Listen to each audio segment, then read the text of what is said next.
Actually coming out here to pick up a cupcake and then go back home. Yeah, you grabbing a different kind of cupcake, if you know what I'm saying. We all know about the bright side of fame. After all, it's fed to us in a continuous 24-hour news cycle on every type of screen imaginable. But for each news story that shines a light on all the positive aspects of celebrity, there are two that have fallen through the cracks because they cast the industry in a less than favorable light. These stories deal with the dark side of fame, and that's exactly what this series is all about. Today we're taking a look at one of the most memeable YouTubers of all time, EDP445.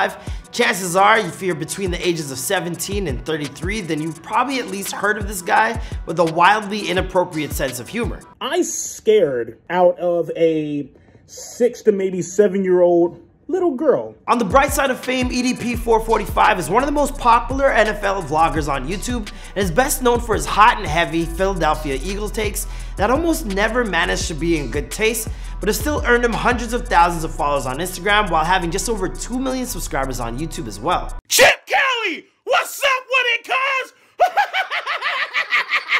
But on the dark side of fame is a different story altogether, and it seems like EDP's run as one of the preeminent YouTube personalities is about to come to an end. After all, this guy has managed to go from someone that got fired from his local Walmart to having his YouTube constantly suspended for inappropriate content to finally having his entire future thrown into question after recent accusations of talking to underage girls resulted in, well, this. I'm gonna lie to you, man. You know what I mean? Sometimes, you know, person feels lonely and stuff, and they want the interaction. Okay. So how did EDP arrive at this, the lowest point in his life? Well, you're about to find out. Let's go! What's poppin', guys? It's your boy Marlon Palmer, back at it again with a brand new video. This one taking a look at the life of EDP445 in one of our most popular series, The Dark Side of Fame.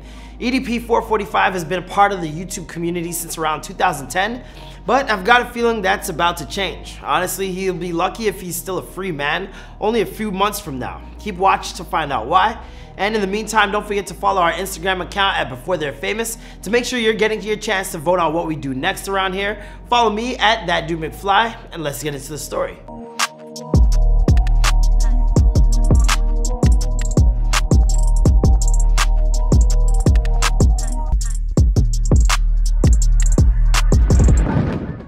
EDP445 was born Bryant Emerson Marlon on December 15, 1990 in the city of Los Angeles. He lived there for 2 years with his mother before they moved out to Bakersfield, California for the majority of his childhood, a city he doesn't exactly carry around a lot of love for. Despite living most of his life there, he often refers to it as boring-ass Bakersfield. And that's one of the nicer things he said about the place. The east side of Bakersfield is a rough Censorship, bruh. town. But EDP didn't only find the city he was raised in to be unpleasant, he also disliked attending school and spent more time worrying about things like impressing teenage girls than he did his education. But hey, at least back then when he did it, he was in the same age bracket.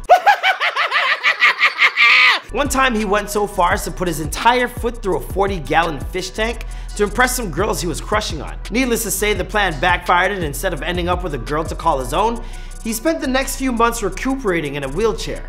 That is a big miss. Wow, maybe don't shoot your shot. And you know what though? I know that might seem Baba Booey. but I'm being honest here. Now, the last time we told that story during the course of this Before They're Famous, EDP445 took exception to it and questioned our sources in his reaction video. I never got knee surgery. I got surgery up on my foot.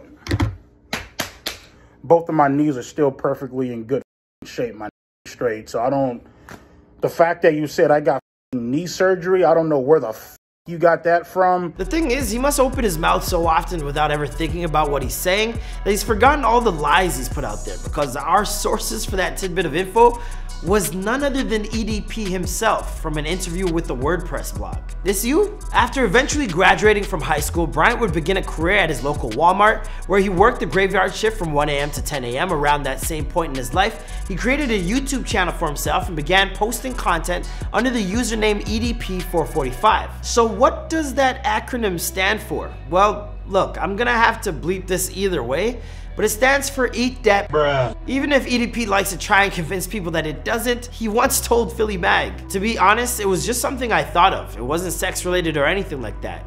So the whole thing behind that was just, I knew it was gonna draw some attention, but I didn't know it was gonna be all funny and hysterical. It was just something that I jotted down. Yeah, sure, that makes a whole lot of sense. Then again, there is this. It's your boy Pain. EDP445. Anyway, moving forward, eventually after 5 years of uploading content, EDP finally hit it big with his video titled Eagles Trade McCoy What Bruh, which dropped in May 2015. That video went viral just at the right time because it was around then that Walmart decided to wish EDP the best of luck with his future endeavors, releasing him from his position. At first, it worked out well for EDP. His channel was a huge hit. He made a crap ton of content that evolved into his own version of reaction videos, but the type of videos EDP was reacting to were of the adult home video variety, if you catch my drift.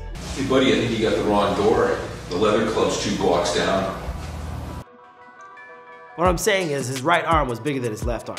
Never mind. Anyway, eventually EDP would have his content taken down by YouTube, not once but twice in 2017 and 2018 respectively, and that was probably the worst thing that ever happened to his brand until just recently. On April 18th, Chet, Goldstein, a YouTuber who looks to bring down those individuals who engage with younger underage users online, uploaded several screenshots and videos to his YouTube channel that exposed his newest target, and it was none other than EDP. In the video, proof is shown of messages that EDP shared with the young girl he believed was only 13 years old.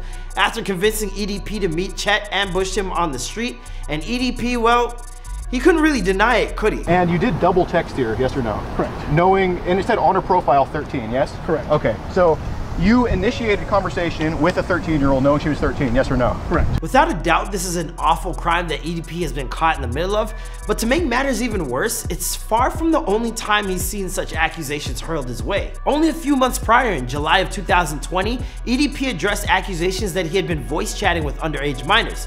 Back then, his fanbase didn't think too much about it and shrugged it off, much like EDP did. If you honestly believe that I'm a League of Legends. foul, Baba Booey. hi. Then in October, YouTuber Cold Raven released an episode of his series Slaughterhouse in which he showed visual proof that EDP was messaging minors. Texting several minors calling them cute, beautiful, and your babe, even after knowing their age. Now if you go on his Instagram, you'll see that around 30% of the people that he is following are girls between the ages of 15, 16, and 17. EDP's response, well, it was far from subtle. These wings is bombing. I'd say the insinuation is pretty clear. EDP was threatening Cold Raven to keep his mouth shut. When EDP eventually addressed these rumors a little more head on, he passed the blame around, saying that he had been duped into talking to younger girls by internet posers who were constantly trying to trick him. And while he's not entirely wrong, he was being catfished in some of these situations after all. The texts he willingly sent to girls that he believed to be underage are still wildly unacceptable, inappropriate, and just disgusting. Today, EDP is singing a different story. He's gone radio silent after his confrontation was posted only a few days ago. The last anyone has ever seen of him was this. Hi, is this Bakersfield, Kern County? Are you guys really doing this? Are you really doing this? There's somebody here to meet You're a 13-year-old here to meet a girl 13-year-old. who has solicited photos. There's somebody here to... At this point, you would think it's only a matter of time until the authorities become involved, but no reports have begun to circulate yet in terms of the ramifications of EDP's actions. Despite this, EDP's time as a top influencer is undoubtedly over. As for what happens to EDP from here, well, stay tuned to this channel and Famous News for more updates, because we'll be sure to keep you posted. So what did you guys think of EDP445's brush with the dark side of fame? Pretty horrendous stuff, right?